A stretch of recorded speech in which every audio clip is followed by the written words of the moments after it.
Welcome into the fourth episode of Meet Your Aldermen. My name's Jon Zaghloul, our communications manager. Great to have you here as we continue this series. This month we're talking with one of the longest tenured members of the Aurora City Council as we discuss her historic election to the council in 2005, her significant accomplishments while in office, and her continued goals for Aurora's 2nd Ward. She's a longtime community volunteer and advocate and a successful businesswoman whose work has made a difference here in Aurora and beyond. Today, she's the city's 2nd Ward Alderwoman, serving on the Infrastructure and Technology Committee, as well as the Building, Zoning, and Economic Development Committee. Let's welcome Alderwoman Juany Garza to Meet Your Aldermen. Alderwoman Garza, it's great to have you on. How are you? Thank you, Jon. Thank you for having me here. How does it feel to be one of the longest tenured members of the Aurora City Council? Well, I never think I want to be the longest, but time is like that, you know. When I started in 2005, I said, well, I want to be for 4 years. And then 4 years, now it's 21 years. What's motivated you to continue to run for office? The constituents, they need a lot of help. Yes, which make a lot of changes in 2nd Ward since I started. Oh, yes. Yeah, a lot of changes now compared where we started in 2005. Oh, yeah. McCarthy Park is one of the examples. So in that time was very horrible. Now it's very beautiful park for families. Our alleys, they don't have no lights in the time. They don't have no pave. So yeah, we make a lot of changes in there. And we have additional McCarthy Park, we have another 2 parks in the 2nd Ward. What are some of the favorite parts for you of the 2nd Ward? You talked about McCarthy Park. Is there anything that stands out to you that you particularly enjoy about the 2nd Ward? I'm still, because I need to help more my community. Really now with the programs, with the grant programs I have for 2nd Ward, like a grant program for replace the chain link fences. It's ugly, so we need to replace that. So we're helping now. This time we want to help with $7,500 to replace the chain link fence. And they have to put it iron fence, so they be forever, you know, only repaint once in a while. And also replace the driveways, because we still have a lot of problems with driveways. They still are gravel, so we need to replace it. So with that one, we provide $5,000 grant. Then they don't have to pay never. So replace the driveway.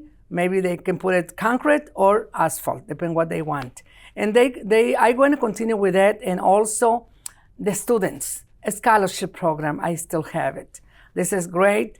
And so all these 21 years doing the scholarship program, I'm so happy to see all the graduates and the families. So this is what they motivated me to stay in here. What does that mean to you to affect such great change throughout your part of the city?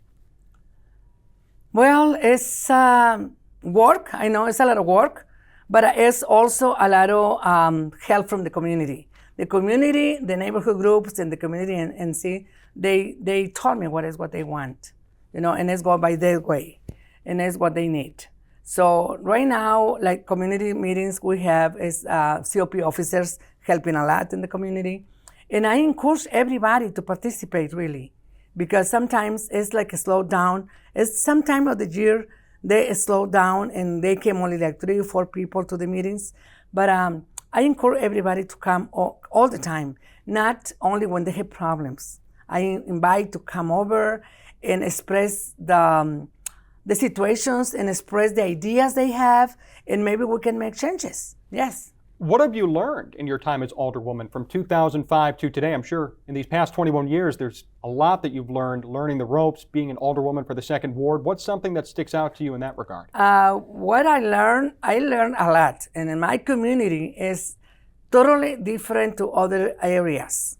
So 2nd Ward is 84% Latino, okay? And the 84% Latino, the majority are factory workers, you know? So it's different concept to the other wards.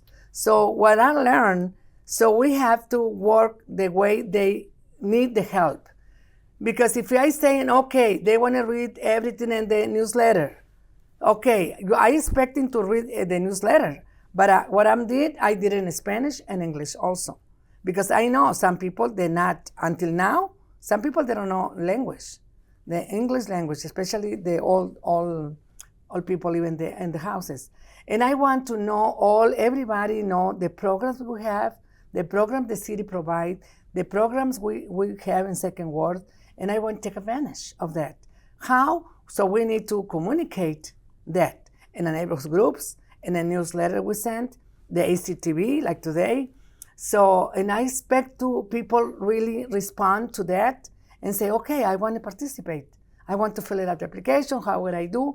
If they have some difficulty to fill it up, they can call me. They can call me all the time, the Alderman's office.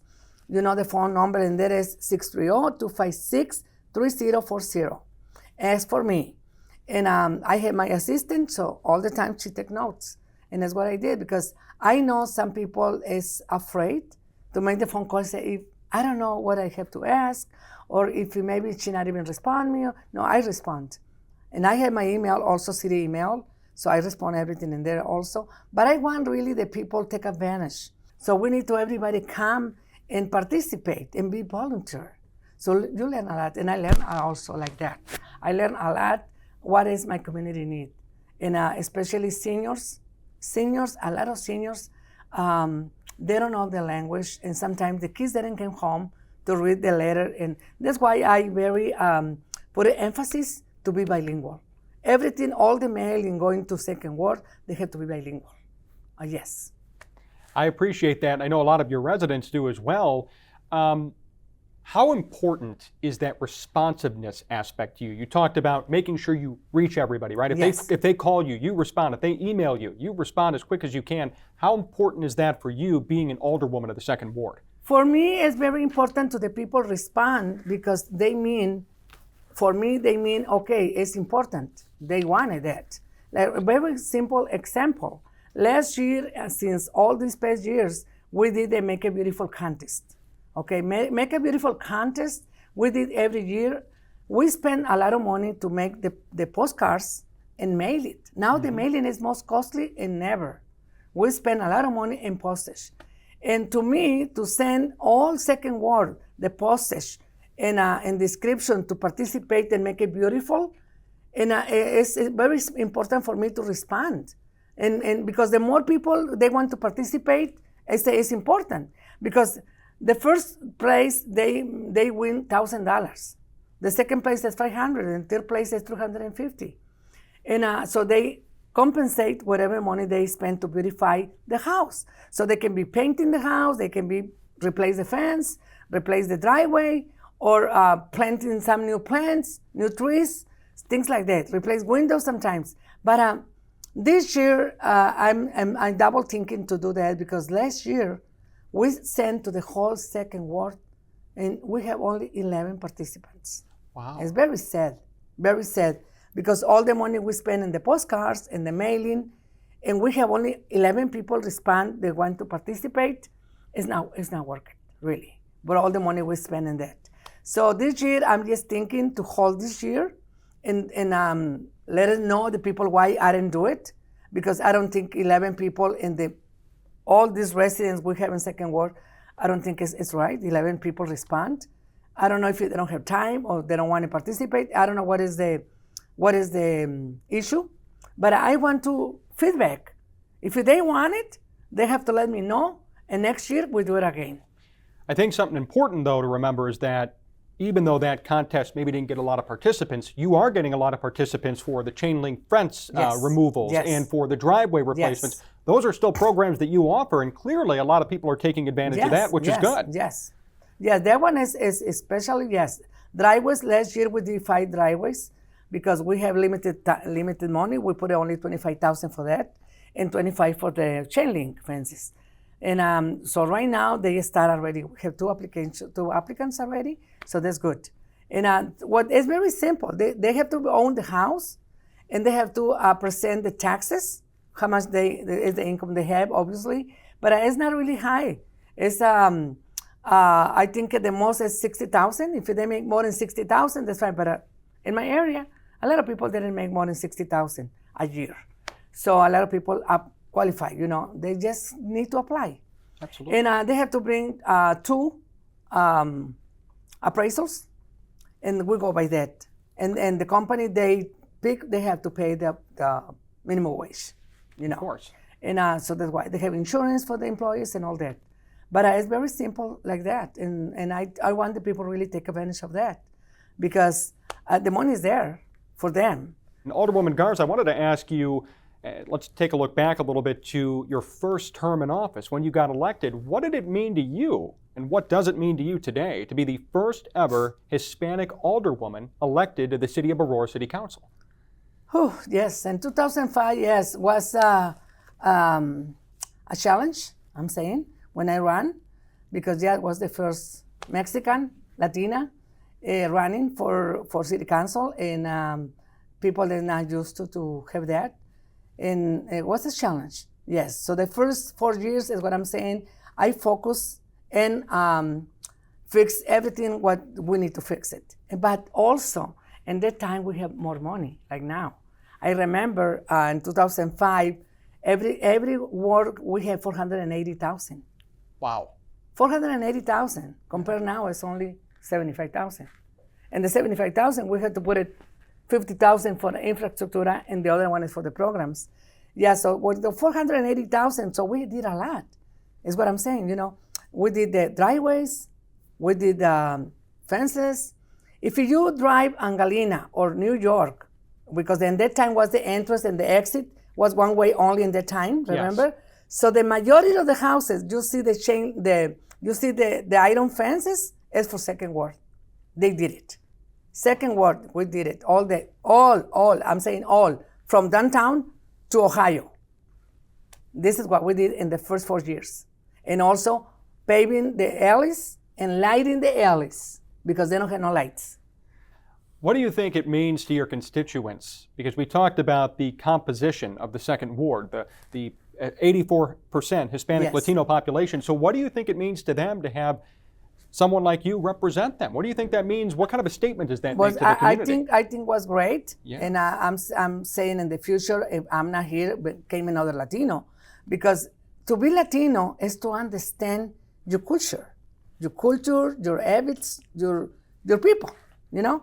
Because it's not the same like another nationality came and they don't understand, even if you learn Spanish, but you don't understand the culture. So we have to be and understand the culture of other people to try to help them. You know, and I'm so happy for my constituents to re-elect me all these years because I have the, I'm saying it's more easy for me to communicate with them and understand what is the issues they have. Yes. When it comes to culture, what does that mean to you? What does your culture mean to you? The culture is everything. It's everything. Yes, absolutely. Yes, and we have to respect, we have to know the culture and respect to understand the issues they have. Yes. As we look towards the future of Ward 2, what are some of your biggest priorities moving forward for the second ward? Well, right now, we need, is what I'm saying, so now the amount of money is shorter compared to what we have in the times, because we have a lot of money with gambling money, and the casino was new in the time, so we have a lot of money for gambling money, is what we have 180,000. And I remember when Mayor Weisner started, they provide another 100,000, so we have 580. Wow. So we did a lot. We did the two park new ones, we fixed the McCarthy. The McCarthy, we put it for second ward funds, 600,000 is to fix and put it the splash in there because they don't have it.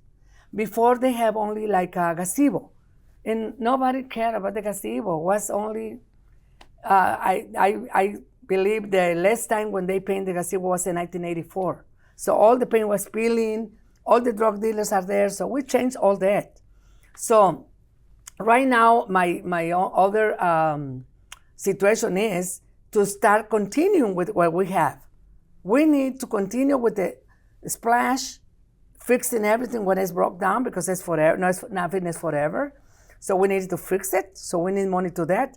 And also, I want to continue, and now I want to have parking, affordable parking for McCarthy Park. I know it's going to be a process for sure to change laws and to change things up, but it's good to have those conversations now because moving forward, something could be done. Yes, because we needed that. And the reason I say in summertime, I'm so happy when I saw the little kids in the splash. because it was a purpose. You know, Jan, I fight almost 2 years with historical preservation when it happened in 2007.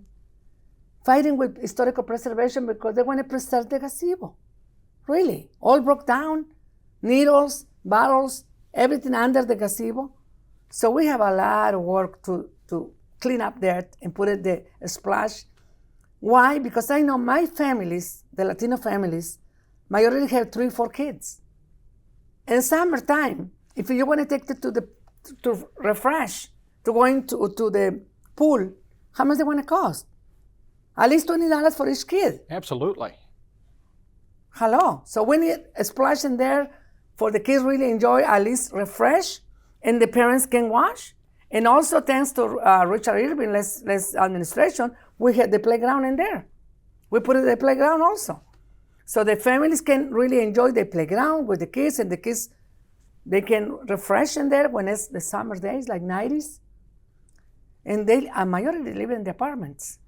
You know, they need to refresh in the park, so we need a splash in there.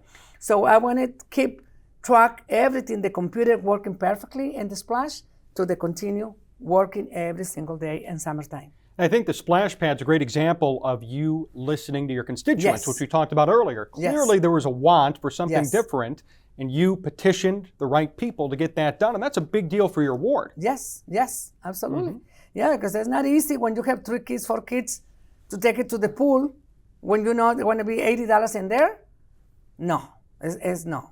Especially now with the rents going up and up and up, everything. So I'm glad we have the splash for the kids in there. Absolutely. Yeah. Alderwoman Juany Garza here with us still on Meet Your Aldermen. Alderwoman Garza, let's talk a little bit more about some personal stuff, some personal things about you. I wanted to ask you about your story, because you were born in Mexico. You came to Aurora. You came to Illinois, came to Aurora. So tell me about your story of being born in Mexico and then coming here and making a great career, from what I understand, as a businesswoman and now as an alderperson. Yes. Oh, yes. Big story, yes. Well, I was a teacher in Mexico, a school teacher, elementary school.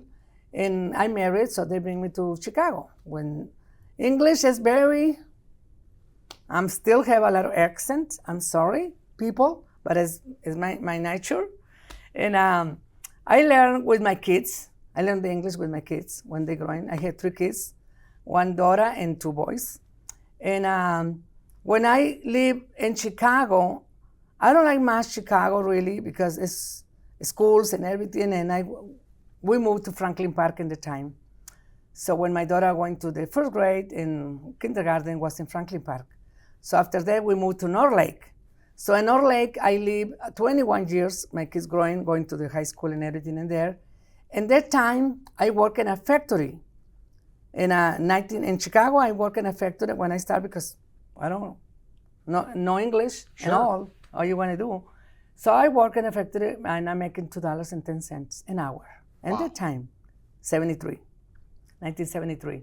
So I say, no, this is not for me. I'm a teacher and I want to do that.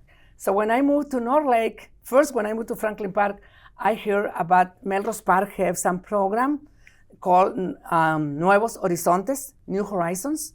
Nuevos Horizontes, they provide classes to the people that don't know how to read and write.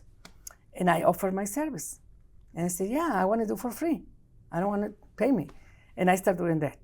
So I teach adults. Adults, they don't know how to read, they don't know how, and still, we have people in here that I know, they don't know how to read, not even in Spanish, no, nothing. Because some people came from the camp, they never went to the school, so they don't have the opportunities like the people live in the cities. So yeah, so that's what I did. I teach in Melrose Park, and I teach in Franklin Park, and I teach in North Lake, helping, like volunteering, teaching that. They call alfabetización. Alfabetización is ABCD, you know, like ABC, teaching that. Yes, and I'm so happy with that. So I took my kids with me. My kids learn with the adults in there, and I'm so happy with that. And then I say, okay, now I start working in different skill, and I start working selling cars. Imagine, selling cars. Oh yeah, I love it. I got divorced and I need another job. I need an extra job. So selling cars, and I stay in Curry Motors. Curry Motors in Elmhurst, close to North Lake. So it was easy for me to be back and forth with my kids. And I worked in Curry Motors for 3 years, and after decide to have a lot of customers and all that, all the time I give it my customers, my clients, I give it the card for business for insurance agency. Okay, you want to have insurance? I have this friend, they have insurance agency, you want to go there, it's fine. After 3 years, my friend that I refer all the time say, Juany, you want to have the insurance agency for you, for yourself? And I'm afraid. I say, no, I don't have no license for that. I say, that's easy, you can get it. I want to teach you how. So they teach me. I got my license from the state, and I put my own business. Wow. And I put my own business, and I there until I start being alderman. 2 years later, after being alderman, I cannot attend, so I sell it to one of my employees. And J&G Insurance is still in Villa Park. It's in Villa Park. 420 West Stone Road in Villa Park was my business for 17 years until I sold to Daniela. She was one of my best employees, so I sold it to her because I wanted to dedicate more time to be an alderwoman. So when I started being an alderman, everybody said, oh, don't worry, it's only 2 days. One day going to city council, the other day is a committee of the whole, and that's it. There's not really a lot of work. It's like part-time only.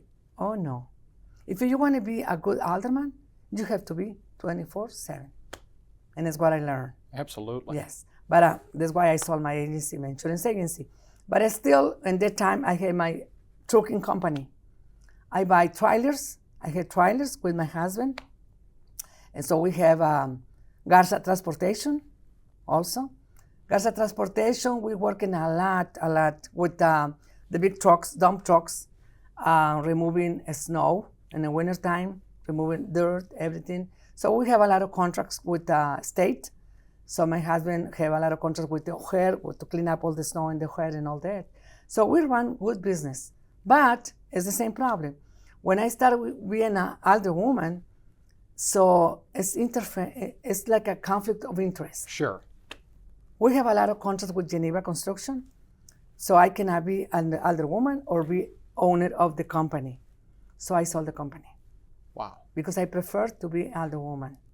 You know, even we didn't make enough money, like until now, people thinking we make huge money. No, we have very salaries. They have to take it time, and it's because you love the community. You love what you did it. It's not because the money. They have to understand that. Yes. So I sold trucking company. I sold the insurance agency, and now I'm 100% alderwoman.